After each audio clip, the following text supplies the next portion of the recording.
الإسلام دين النظافة وحثنا عن النظافة. الله سبحانه وتعالى ورسوله الكريم صلى الله عليه وسلم حثنا عن النظافة. الطهور شطر الإيمان. والحقيقة احنا بنشوف بعض النساء بتكون مهملة في الجانب ده في بيتها بشكل كبير جدا، وبيكون ما عندهاش اي عذر، لا هي مريضة ولا هي مشغولة الانشغال الكبير ولا اي حاجة. ممكن تكون بتضيع وقت، او ممكن تكون هي شوية كسولة، او ماسكة الموبايل في ايدها 24 ساعة، فبتلاقي تقصير كبير جدا في البيت. طيب، اولا في حديث عن الصحابي الجليل سعد بن أبي وقاص قال فيه: سمعت رسول الله صلى الله عليه وسلم يقول: إن الله طيب يحب الطيب، نظيف يحب النظافة، كريم يحب الكرم، جواد يحب الجود، فنظفوا آنيتكم ولا تتشبهوا باليهود. طيب، لما اجي انا اكون ست بيت وما عنديش اي عذر زي ما قلت، واللي يدخل بيتي يلاقيه للاسف الشديد مش نظيف اطلاقا، لا المكان مناسب للقعده، ولا استقبال ضيوف، ولا مطبخ نظيف، ولا اعزكم الله حمام نظيف الناس تقدر تدخل فيه، بيبقى الشكل محرج جدا جدا. بعيدا عن الإحراج، ده مش بيت ناس مسلمة. احنا كمسلمين مأمورين بالنظافة، مأمورين النظافة في أجسادنا وفي بيوتنا وفي أولادنا وفي كل حاجة. فازاي يكون ده منظر بيت الست المسلمة أو البنت المسلمة؟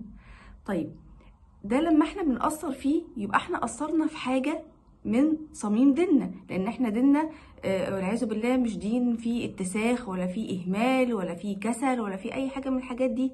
طيب، النقطه التانية، انا بيتي لما يبقى دايما متسخ ومش نظيف وريحته وحشه، والمطبخ مليان دايما اطباق مش مغسوله، الحمام اعزكم الله مش نظيف، ده بيعمل جو في البيت سيء جدا جدا، وبيخلي فيه نفور من البيت. ممكن تكون الزوجه مش عارفه زوجها ما بيقعدش في البيت كتير ليه، او متضايق ليه، او في مشاكل كتير ليه، وهي مش واخده بالها ان ده سبب كبير من ضمن اسباب المشاكل في البيوت، انه شايف ان البيت مش نظيف ومش قادر يقعد فيه. طيب، احنا لما ننظف البيت ونهتدي بهدي سيدنا النبي صلى الله عليه وسلم، ونعمل اللي امرنا بيه الله سبحانه وتعالى واللي امرنا بيه الرسول صلى الله عليه وسلم، ايه اللي هيعود علينا؟ اولا، هتبقى في راحه نفسيه كبيره قوي في البيت، هنقدر نقعد في البيت كده مطمئنين هاديين. العين لما بتقع على حاجه شكلها جميل بتتاثر بيها وبتبقى مبسوطه ومرتاحه نفسيا. تاني حاجة، هيبقى في جو من الألفة في البيت وهدوء، وبعيدا عن المشاكل والتعصب، وان انت لما تلاقي البيت اصلا مبهدل ومكركب انت نفسك بتكون متعصب ومتضايق. وفي ناس دايما تقول: انا لما بيبقى بيتي مش نظيف انا بتعصب.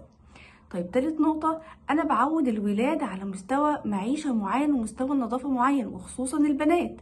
لو أنا عندي بنات فبيشايفين إن ده شكل النظافة اللي ماما متعودة عليه، فبالتالي أنا هكبر وهبقى زي ماما، وهيبقى بيتي بنفس الطريقة، ومش شايفة إن في أي مشكلة، لأن أنا اتعودت وطالعة من بيت هو ده مستوى النظافة بتاعته. طيب، إحنا المفروض من دلوقتي لكل الستات والبنات اللي شايفين نفسهم عندهم تقصير في الجانب ده في البيت، من دلوقتي لازم اخد خطوة، اعمل لنفسي جدول، ما ارهقش نفسي في البيت، ولكن يبقى عندي كده قواعد عامة. ما ينفعش البيت يكون حماماته مش نظيفة، مطبخه مش نظيف، لان ده بيجيب حشرات. الشكل العام والريحة العامة، انت ادرى بصحتك وبمجهودك، ولكن انت ترضي حد يدخل بيتك ويقول كده هي ازاي ده بيتها، ازاي ده بيتها بالشكل ده، ومعوده اولادها على المعيشه في المنظر ده؟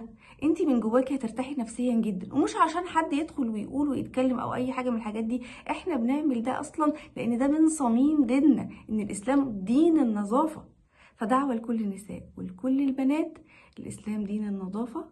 زي ما قلت في الحديث النبوي ان الله سبحانه وتعالى نظيف يحب النظافه، ولازم ناخد بالنا كويس جدا من الجانب ده، وهترتاحي نفسيا جدا جدا في البيت، وهيبقى البيت هادي جدا لو بقى نظيف وهادي وريحته جميلة. خاصة يوم الجمعة، اليوم ده لازم يكون البيت فيه رايق وجميل، ويا سلام بقى لو عود بخور كده مشغلاه وفي البيت وريحته حلوة وسورة الكهف شغالة، والله إحساس نفسي حلو جدا جدا.